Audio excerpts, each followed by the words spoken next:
మనకి సంబంధించిన గొడవ ఎలక్షన్స్ అయిపోయి ఇన్ని రోజులు అవుతున్నా కూడా మళ్ళీ ఏదో ఒక చర్చ కూడా వస్తుంది. మీరు కూడా చాలాసార్లు ఈవీఎంలకు సంబంధించిన వ్యవహారం మీద మాట్లాడుతూ వచ్చారు. మొన్న వైసీపీ వాళ్ళు కావచ్చు చాలామంది మాట్లాడుతూ వచ్చారు, వాళ్ళు కూడా వెళ్ళారు. ఏంటి ఈవీఎంని ఉంచుతారా, ఓడబీకుతారా, ఏంటి దాని పరిస్థితి?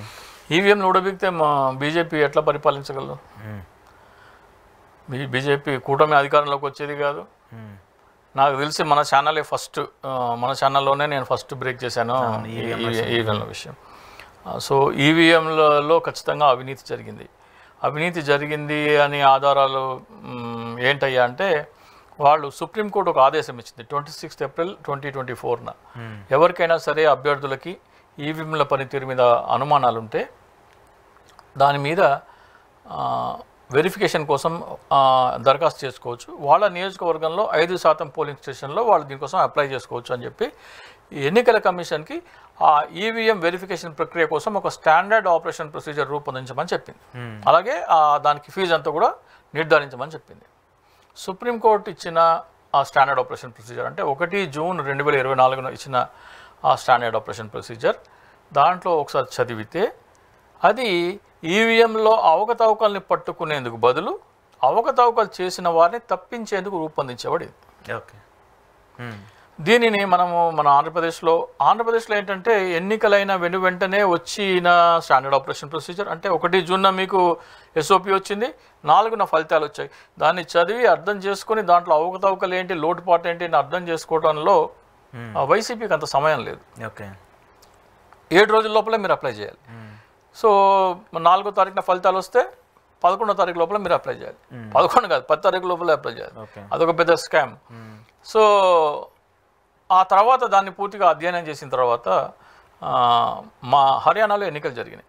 హర్యానా ఎన్నికల సందర్భంగా నేను అక్కడ లక్నోకి చెందిన ఒక ఛానల్లో డిబేట్లో పాల్గొంటే కాంగ్రెస్ గెలుస్తుంది అని వాళ్ళు ఎగ్జిట్ పోల్స్లో చెప్పడం జరిగింది. 65 సీట్లు వస్తున్నాయి అంటే కాంగ్రెస్ గెలవదు, కాంగ్రెస్కి 30 కంటే ఎక్కువ రావని నేను చెప్పా. మీకు హిందీ రాదు, పైన సెట్ అంటే 65, మీకు తెలియదేమో అన్నాడు. సరే అంటే ఎల్లుండి మాట్లాడదామని ఫలితాల రోజు మళ్ళీ కూర్చున్నాం. ఫలితాల రోజున పొద్దున్న 8:15కి కాంగ్రెస్ 72లో 90లో 72లో లీడింగ్.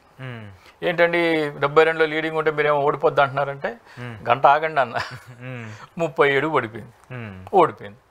వాడు ఎమ్మటే ఫోన్ చేయడం మొదలుపెట్టారు. ఏంటి, ఎలా తెలుసు మీకు అంటే, ఇలా చేస్తున్నారు. ఏం చేయాలి అంటే, ముందు ఎస్ఓపిని ఛాలెంజ్ చేయండి.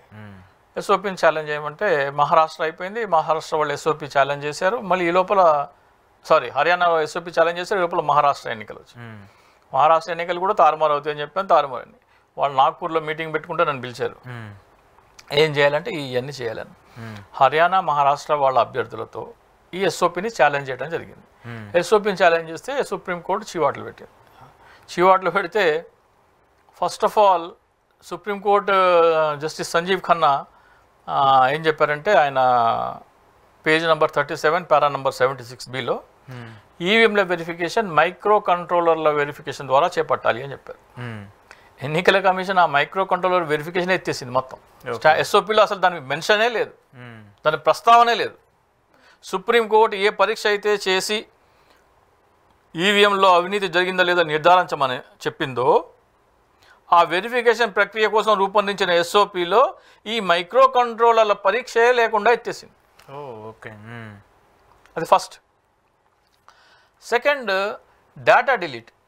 ఈవీఎంల పరీక్ష కంటే ముందరే డేటా డిలీట్ చేస్తున్నారు. అది ఎలా చేస్తారు మీరు? డేటా డిలీట్ చేసే ఆధారమే డేటా. మీకు ఆ డేటా డిలీట్ చేసి ఇంకా మీరేం చేస్తారు? అది ఎలా చేస్తారు? అది కాకుండా మీరు వీవీప్యాట్ స్లిప్పులకు సంబంధించి మాక్ పోలింగ్ అని చేస్తున్నారు.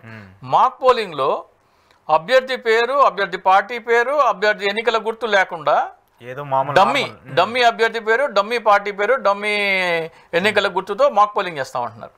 అంటే ఒకవేళ మీరు ఈవీఎం కనుక ఒక ఆదేశం ఇచ్చారనుకోండి, మీకు ఫ్యాన్కు పడే ఓటు సైకిల్కి కానీ, గాజు గ్లాసుకి కానీ, కమలం పువ్వు కానీ బదిలీ చేయమని ఆదేశం ఇస్తే ఈ గుర్తులు, ఈ పార్టీ పేర్లు మాక్ పోలింగ్లో ఉండవు. ఓకే, మాక్ పోలింగ్లో మీరు ఇచ్చిన ఆదేశాలకి అనుగుణంగా అది పట్టుకోవాలంటే ఆ గుర్తులు ఆ పేర్లే ఉండవు మాక్ పోలింగ్లో. ఇది ఎలా చేస్తారంటే బాగా చివాట్లు పెట్టింది సుప్రీంకోర్టు. అలాగే అభ్యర్థి అక్కడి నుంచేమో ఎన్నికల సంఘం నుంచి ఒక ఇంజనీర్ వస్తాడు, అభ్యర్థికి ఏమో ఏమీ తెలియదు.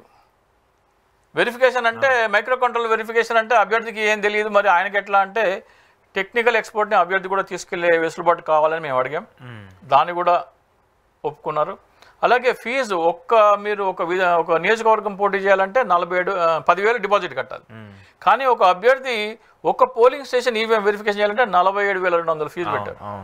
అది కూడా చాలా ఎక్కువ ఉందంటే చాలా డ్రాస్టికల్గా తగ్గించమని చెప్పినప్పటికీ దాన్ని కేవలం 23,200కే తగ్గించడం జరిగింది. అది సగమే చేసింది. దాన్ని 2,000కు 3,000కు తీసుకురావాలని మళ్ళీ పిటిషన్ వేస్తున్నాం. సో ఈ 5 అంశాలు గత ఎస్ఓపి అంటే 1 జూన్ 2024న మేము జారీ చేసిన ఎస్ఓపిలో మా తప్పు ఉంది. సుప్రీంకోర్టు ఆదేశాన్ని మేము ఉల్లంఘించాము. సుప్రీంకోర్టు ప్రిస్క్రైబ్ చేసిన పరీక్షని మేము విస్మరించాము. ఆ పరీక్ష మేము చేయలేదు కాబట్టి ఇప్పుడు కొత్త ఎస్ఓపిలో అవన్నీ చొప్పించి కొత్త ఎస్ఓపి జారీ చేయడం జరిగింది. మేము 10 అంశాలు లేవనెత్తితే 5 అంశాలు తలొగ్గింది. ఇంకా 2 అంశాలు గనక తల వంచితే ఎన్నికల్లో ఎటువంటి మీకు ఈవీఎంలో ట్యాంపరింగ్ జరగడానికి వీల్లేదు. మేము అడిగేది ఏంటంటే అయితే ఆ 2 మీరు యాక్సెప్ట్ చేయండి, లేకపోతే బ్యాలెట్ పేపర్ ఎన్నికలు పెట్టండి. బ్యాలెట్ పేపర్ అది లేదు, అవి రెండు చేయమంటే బ్యాలెట్ పేపరే పెడతారు వాళ్ళు. మేము ఏవైతే 2 ఇప్పుడు మెయిన్ దాంట్లో ఏంటంటే మైక్రో కంట్రోలర్ల వెరిఫికేషన్లో ఏం చేస్తుందంటే వాళ్ళు ఈ మాక్ పోలింగ్లో ఏం చేస్తారంటే మరొకసారి పోలింగ్ చేస్తారు. ఆ మాక్ పోలింగ్లో వచ్చిన వీవీప్యాట్లు లెక్క పెట్టి మాక్ పోలింగ్లో వచ్చిన ఈ ఈవీఎం ఫిగర్స్ ఉంటాయి కదా, ఆ 2 టాలీ చేసి చూపిస్తామంటున్నారు. దేంట్లో మాక్ పోలింగ్లో యాక్చువల్ పోలింగ్లో వచ్చిన వీవీప్యాట్లు లెక్క పెట్టమంటున్నారు. సో ఎందుకు లెక్క పెట్టవయ్యా అంటే నాకు సుప్రీంకోర్టు చెప్పలేదు కదా అంటుంది. సుప్రీంకోర్టు చెప్పనప్పుడు నువ్వు మాక్ పోలింగ్లో ఎందుకు చేస్తున్నావు? సుప్రీంకోర్టు మాకు వీవీప్యాట్లు లెక్క పెట్టి ఈవీఎంతో కౌంట్ చేయమని చెప్పలేదు అంటున్నావు. మరి మాక్ పోలింగ్లో అది ఎందుకు చేస్తున్నావు నువ్వు? సుప్రీంకోర్టు చెప్పనప్పుడు అది ఛాలెంజ్ చేయాల్సిన అవసరం. ఇప్పుడు వైసీపీ కానీ లేకపోతే కాంగ్రెస్ పార్టీ కానీ ఒకటే అడగాలి, మీరు మాక్ పోలింగ్లో వీవీప్యాట్లు లెక్క పెట్టి కంట్రోల్ యూనిట్ ఫిగర్స్తో మీరు టాలీ చేస్తున్నప్పుడు యాక్చువల్ పోలింగ్లో అది ఎందుకు చేయట్లేదు? ఓకే, అది చేస్తే దొరికిపోతుంది, ఈజీగా అర్థమైపోతుంది. అది మేము చేయమంటున్నారు వాళ్ళు, ఎట్టి పరిస్థితుల్లో చేయమంటున్నారు. ఇప్పుడు మీరు పోలింగ్ బూత్లో పోలింగ్ స్టార్ట్ కాకముందర మీరు మాక్ పోలింగ్ చేస్తారు. మాక్ పోలింగ్ చేస్తే అప్పుడు కూడా వీవీప్యాట్లను ఈవీఎం ఫిగర్స్ లెక్క పెడతారు. అంటే ఎన్నికల ప్రక్రియ కంటే ముందర జరిగే మాక్ పోలింగ్లో కూడా వీవీప్యాట్లు ఈవీఎం ఫిగర్స్ టాలీ చేస్తామంటున్నారు. ఆ తర్వాత అభ్యర్థి ఈవీఎం వెరిఫికేషన్ కోసం వస్తే అందులో మాక్ పోలింగ్లో చేస్తామంటున్నారు. కానీ యాక్చువల్ వెరిఫికేషన్లో ఎన్నికల్లో వచ్చినవి మాత్రం మేము ముట్టుకోవడానికి కూడా వాళ్ళ ఇవ్వట్లేదు. అంటే కాల్ చేస్తున్నారు, కాల్ చేశారు అది అనేది కూడా ఉంది కదా. కాల్ చేస్తున్నారు, డేటా డిలీట్ చేసేవాడు, దాని ఏమి కాల్చట్లేదు, కానీ అది మేము లెక్క పెట్టమంటున్నారు. సో అది ఇదొకటి. ఇప్పుడు మొన్న వైవి సుబ్బారెడ్డి గారు ఒక రిప్రజెంటేషన్ ఇచ్చారు. దాంట్లో ఏం తప్పులు జరుగుతున్నాయో చెప్పారు. దానికి పరిష్కారం అంటే చెప్పాలి కదా. ఇప్పుడు ఏ రాజకీయ పార్టీ అయినా సరే మాకు ఈ తప్పులు జరుగుతున్నాయని చెప్తున్నాయి, కానీ ఈ పరిష్కారం ఏంటో చెప్పట్లేదు. ఇప్పుడు దాంట్లో 12% పోల్ అంటే నిన్న సాక్షి ఛానల్ కూడా చేశారు, ప్రోగ్రామ్ చేశారు. సాయంత్రం 6 గంటలకిను లెక్కింపు రోజుకి వచ్చిన డిఫరెన్స్ 12% తేడా ఉందని 12.54% తేడా ఉందని చెప్తున్నారు. దానికి పరిష్కారం ఏంటి? సో ఎన్నికల కమిషన్కి మేము ఒక ఇదే మహారాష్ట్ర, హర్యానా, బీహార్లో ఎన్నికలు జరుగుతున్నాయి కాబట్టి బీహార్ అభ్యర్థుల చేత కూడా ఒక పిటిషన్ వేయించడం జరిగింది. ప్రతి ఒక్క ప్రిసైడింగ్ ఆఫీసర్కి ఒక ట్యాబ్ ఇవ్వాలి. ట్యాబ్ ఇచ్చిన తర్వాత ఆయన పోలింగ్ స్టేషన్లోకి రాగానే ఆ ట్యాబ్లో కేవలం ఒకే ఒక యాప్ ఉండాలి, ఈ ఎన్నికలకు సంబంధించింది, ఇంకా వేరే ఏ యాప్ ఉండకూడదు. ఆయన రాగానే ఆ ఈవీఎం నంబరు, ఈవీఎంలో 3 ఉంటాయి, control unit, ballot unit, VVPAT, ఆ 3 నంబర్ ఎంటర్ చేస్తారు. అలాగే అభ్యర్థులు ఎవరైతే ఉన్నారో వాళ్ళందరి ఫోన్ నంబర్స్, ఈమెయిల్ ఐడీస్ కూడా ఆ యాప్లో స్టోర్ చేస్తారు. ఇది కావాలంటే 1 డే బిఫోర్ కూడా చేసుకోవచ్చు. వాళ్ళకి ఏ రోజునైతే ఏ పోలింగ్ స్టేషన్కి వెళ్ళాలని ఆదేశిస్తారో అక్కడ కూడా ఆ నియోజకవర్గం వాళ్ళందరూ కలిసి మీ అభ్యర్థులు వీళ్ళ ఫోన్ నంబర్స్ ఇవి, వాళ్ళ ఈమెయిల్ ఐడీస్ ఇవని అందరూ ఎంటర్ చేసి 1 డే బిఫోర్ అయినా చేసుకోవచ్చు, లేకపోతే పోలింగ్ స్టేషన్లో వచ్చిన తర్వాత చేసుకోవచ్చు. పోలింగ్ స్టార్ట్ అయిపోయిన తర్వాత ప్రతి గంటకు ఒకసారి ప్రిసైడింగ్ ఆఫీసర్ ఏం చేస్తారంటే ఒక 2 నిమిషాలు పోలింగ్ ఆపేసేసి ఇప్పటి వరకు జరిగిన పోలింగ్ ఇన్ని ఓట్లు పోలయ్యాయి, 111 పోలయ్యాయి అని గట్టిగా చదివి ట్యాబ్లో ఫీడ్ చేస్తారు, ఎంటర్ చేస్తారు. అప్పుడు బూత్ ఏజెంట్లు అందరూ రాసుకుంటారు. First hour 111. అట్లా ప్రతి గంటకు ఒకసారి ట్యాబ్లో ఫీడ్ చేయాలి. ట్యాబ్లో ఫీడ్ చేసిన మరుక్షణము ఎన్నికల కమిషన్ డేటాబేస్లో అప్లోడ్ అయిపోతుంది. ఇమీడియట్గా విత్ ఇన్ 1 సెకండ్ అక్కడ స్టోర్ అయిపోద్ది. సో దాన్ని మార్చడానికి లేదు. ఎన్నిక సమయం అంటే సాయంత్రం 6 గంటలకి ఎన్నికలు మూసేస్తున్నారు అనుకోండి, సాయంత్రం 5:50కి పోలింగ్ ఆపేసేయాలి. పోలింగ్ ఆపేసి అప్పటి వరకు పడవ ఓట్లు 635 బండి, అందరూ ఇప్పటి వరకు పడిన ఓట్లు 635, అది ఎంటర్ చేసేయాలి ట్యాబ్లో. ఎంటర్ చేసేసి బూత్ ఏజెంట్లు ఎన్నికల సిబ్బంది అందరూ బయటకు వచ్చేయాలి. తలుపు దగ్గరికి వేసేయాలి, గడి పెట్టాలి. తాళం ఏం వేయాల్సిన అవసరం లేదు, గడి పెట్టాలి. 6 గంటల వరకు వెయిట్ చేయాలి.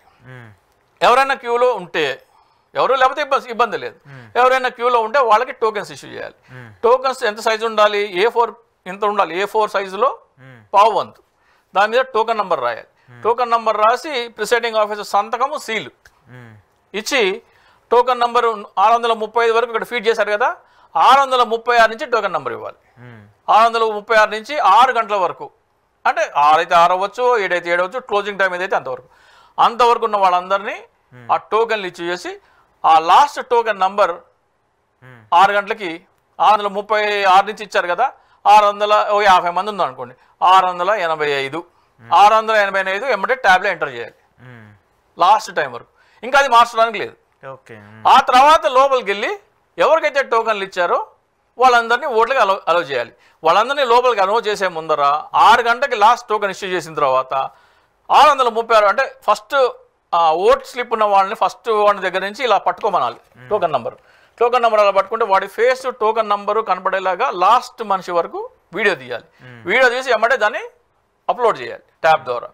అది కూడా అంటే క్యూలో ఎంతమంది ఉన్నారో, ఎంతమంది అది కూడా మీకు ఎన్నికల కమిషన్ డేటాబేస్లోకి వెళ్ళిపోతుంది. లోపల రాగానే ఎంతమందికి టోకెన్లు ఇచ్చారో వాళ్ళందరినీ ఓట్లు ఇవ్వాలి. ఓట్లు వేసి అయిపోయిన తర్వాత ఎన్నికలు క్లోజ్ అయిపోతుంది కదా, అప్పుడు బ్యాటరీ పర్సంటేజ్ ఫీడ్ చేయాలి. ట్యాబ్లోనే ఫీడ్ చేయాలి బ్యాటరీ పర్సెంట్ కూడా ట్యాబ్లో ఫీడ్ చేసిన తర్వాత అప్పుడు ఎన్నికలు సమాప్తం అయిపోయినట్టు. అప్పుడు ఫామ్ 17C ఇష్యూ చేయాలి. ఎన్నికల్లో ఎవడో ఇవ్వట్లేదు ఫామ్ 17C. ఈ ట్యాబ్లోనే ఫామ్ 17C జనరేట్ అవుతుంది. ఫామ్ 17C జనరేట్ అయిన ఫామ్ 17C అభ్యర్థుల ఫోన్ నంబర్కి, ఈమెయిల్ ఐడికి వెళ్ళిపోద్ది. ఫామ్ 17C ఇంకేమీ ఆన్లైన్ అయిపోద్ది. మీరేమో ఎన్నికలేమో హైటెక్ విధానాలు చేస్తారా, మీ ప్రక్రియ అంతా మీరు మాన్యువల్ చేస్తారా? దీంట్లో ట్యాబ్ తీసుకురండి. అప్పుడు ఏమైపోతుంది, ఫామ్ 17C మొత్తం క్లియర్గా తెలిసిపోతా. మీకు 6 గంటలకి 6:05 కల్లా రాష్ట్రంలో ఏ పోలింగ్ స్టేషన్లో ఎన్ని ఓట్లు పడినాయి మీకు తెలిసిపోతుంది. రాత్రి 1 గంట దాకా 2 గంటల దాకా మీరు చేసుకోండి పోలింగ్. టోకెన్లు ఎంతమందికి ఇచ్చావో 6 గంటలకు ఫీడ్ చేసేది. అలాగే మీ పోలింగ్ స్టేషన్లో మొత్తం ఓటర్ల సంఖ్య కంటే 10% కంటే ఎక్కువ మంది లైన్లో ఉంటే ఆ ఓటింగ్ని కౌంటర్మైండ్ చేయండి. అంటే అది ఉద్దేశపూర్వకంగా చివరి నిమిషంలో గందరగోళం సృష్టించడం కోసం చివరి నిమిషంలో వచ్చారు వాళ్ళు. కాబట్టి 10% కంటే ఎక్కువ మంది 6 గంటల తర్వాత క్యూలో ఉంటే ఆ ఎన్నికలు కౌంటర్మైండ్ చేసి మళ్ళీ రీపోలింగ్ అంటే కౌంటర్మైండ్ అవుతుందని తెలిసి ఎవడో దానికి మళ్ళీ గందరగోళం చేయడం కూడా రాడు. సో మీరు ఎప్పుడైతే అభ్యర్థికి వెళ్ళిపోతాయో అభ్యర్థి ప్రతి పోలింగ్ స్టేషన్ది ప్రింట్అవుట్ తీసుకుంటాడు. ఫామ్ 17C కౌంటింగ్ సెంటర్కి వెళ్ళే రోజున స్పైరల్ బైండింగ్ చేస్తాడు. దాన్ని స్పైరింగ్ బైండింగ్ చేసి right polling station number 1 EVM నెంబర్లో చెప్పు బాబు, కంట్రోల్ యూనిట్ ఎంత, బ్యాలెట్ యూనిట్ ఎంత, వీవీప్యాట్ సీరియల్ నెంబర్ ఏంటి, అన్ని టెక్కి పెట్టుకుంటాడు.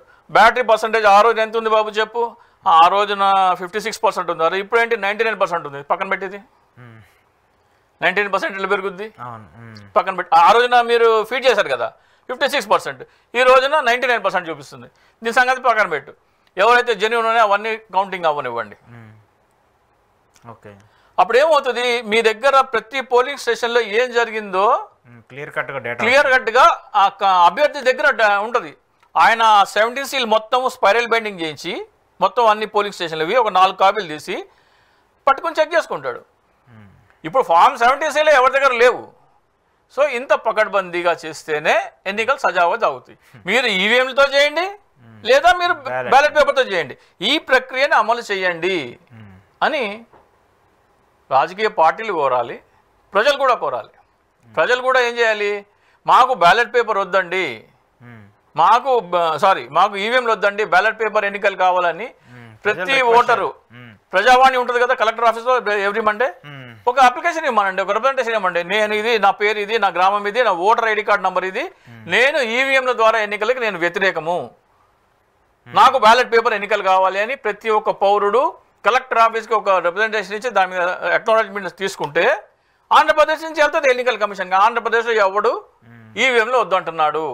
ఇప్పుడు మనం అవకతవకలు జరిగిపోయినాయి అంట, ఈవీఎంలు ఇలా అయిపోయిందంట అని బాధపడే బదులు ప్రజావాణికి వెళ్ళండి, ఒక రోజున ఎంఆర్ ఆఫీస్కి వెళ్ళండి, లేకపోతే ఎంఆర్ ఆఫీస్కి వెళ్ళి ఒక అప్లికేషన్ ఇవ్వండి, లేదా ట్వీట్ చేయండి, మాకు బ్యాలెట్ పేపర్ ఎన్నిక కావాలి, ఈవీఎంలు వద్దు అని ఎన్నికల కమిషన్ ట్యాగ్ చేస్తూ ట్వీట్ చేయండి. లేదా పంచాయతీలు ఉంటాయి కదా, పంచాయతీ తీర్మానం చేయండి. ఒక గ్రామంలో ఉంది, అక్కడ వాళ్ళందరూ మాట్లాడుకొని తీర్మానం చేసి ఆ తీర్మానం కాపీ ఎన్నికల కమిషన్కి ఒకటి, గౌరవ రాష్ట్రపతి గారికి ఒకటి పంపించండి. ఎందుకు జరుగుతాయి ఈవీఎం ఎన్నికలు? ఇది పరిష్కారం. అంటే మనకు సమస్యలు వెళ్ళి ఎన్నికల కమిషన్ దగ్గర చెప్పుకుంటే పరిష్కారం దొరకదు. పరిష్కారం ఇది, మాకు ఇలా కావాలి, మాకు ఇది కావాలి అని అడిగితే అప్పుడు ఎన్నికల కమిషన్ సమాధానం ఏముంటుంది? ఇప్పుడు ట్యాబ్లు ఇవ్వడానికి మీకు అభ్యంతరం ఏంటి? ఖర్చు అంటారు. బాబు ఇంత 50 కోట్లు ఖర్చు అయిపోద్ది అంటారు. 50 కోట్లు ఖర్చు అయితే రాష్ట్ర ప్రభుత్వం ఇస్తుంది. ఏ రాష్ట్రం ఎన్నికలు అయితే ఆ రాష్ట్ర ప్రభుత్వం ఇస్తుంది. ఆ రాష్ట్ర ప్రభుత్వం ఎన్నికలు అయిపోయిన తర్వాత ఏం చేస్తుంది?